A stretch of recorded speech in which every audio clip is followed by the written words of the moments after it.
Tumawag sa akin si Ate Mosang, yung kasama ko sa Pipito Manaloto. Iyak na ako iyak. Sabi ko, Nay, para na akong mababaliw. Sakit, sobrang sakit. Isa lang ang sinabi niya, kailangan mo magpakatatag kasi may mga anak ka pa.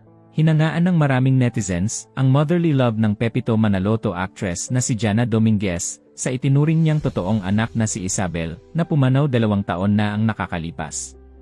Si Isabel ay anak ng kanyang asawa sa dati nitong partner, ngunit simula nung 11 years old ito ay siya na ang itinuring nitong ina.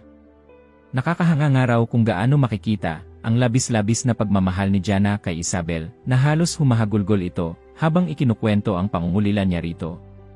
Ayon kay Jana, tila naging kapalit daw kasi ni Isabel, ang pang-4 nilang anak na noon ay ipinanganak niya, kasabay ng pagpanaw ni Isabel. Kwento niya, biglaan umano ang pagpanaw nito, dahil kachat niya pa raw ito noong nasa labor room siya, at nakita pa raw nito ang larawan ng kanyang baby brother. Ngunit ikinagulat daw ni Jana, na ilang oras lang ang nakakalipas, ay tumawag sa kanila ang yaya ni Isabel, at sinabi na lang bigla na ni-revive na lang si Isabel.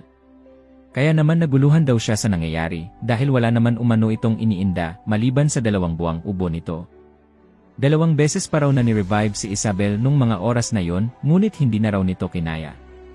Ayon kay Jana, isinugod daw si Isabel ng kanyang yaya sa ospital, ilang oras lang matapos niyang manganak dahil nahirapan daw itong makahinga dahil sa ubo.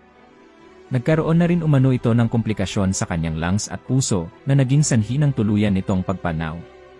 Kwento pa ni Jana, kinakausap niya rin umano ito sa cellphone habang nire-revive at nakikiusap siya na sana'y lumaban pa dahil hindi nila kaya na mawala ito nang ganun-ganun lang. Gayunpaman, hindi na nito kinaya pa. Kwento ni Jana, pagdating ko sa room, nasa bed pa ako na flat kasi bawal pa umangat kasi kakalabas ko lang ng recovery room.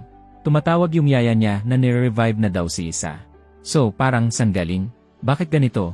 Ano to, joke? Nagsisisigaw na ako nun, na-revive siya, tas sabi ko, Isabel, laban ka nak, please. Papunta na dyan si daddy. Huwag kang bibitaw nak, please. Gumaganon na ako sa kanya nun. Sigaw na ako ng sigaw. Yung iyak ko nun, unbearable pain siya, mas masakit pa siya nung time na hiniwaan ka. Tapos maririnig mo sa background na, Jana, wala na ulit si Isa. Alam mo yung, Diyos ko na lang ang naririnig mo. Parang hindi totoo lahat. Samantala, ayon sa mga netizens, talagang nakakahanga nga raw ang pagmamahal ni Jana kay Isabel, na bagamat hindi raw ito mula sa kanyang laman at dugo, ay labis ang pangungulila nito hanggang ngayon. Sa ngayon, bagamat kasabay ng pagpanaw ni Isabel, ay ang kaarawan naman ng kanilang ika-4 na anak, pareho daw nila itong sinicelebrate, dahil itinuturing nilang kaarawan din yon ni Isabel sa langit.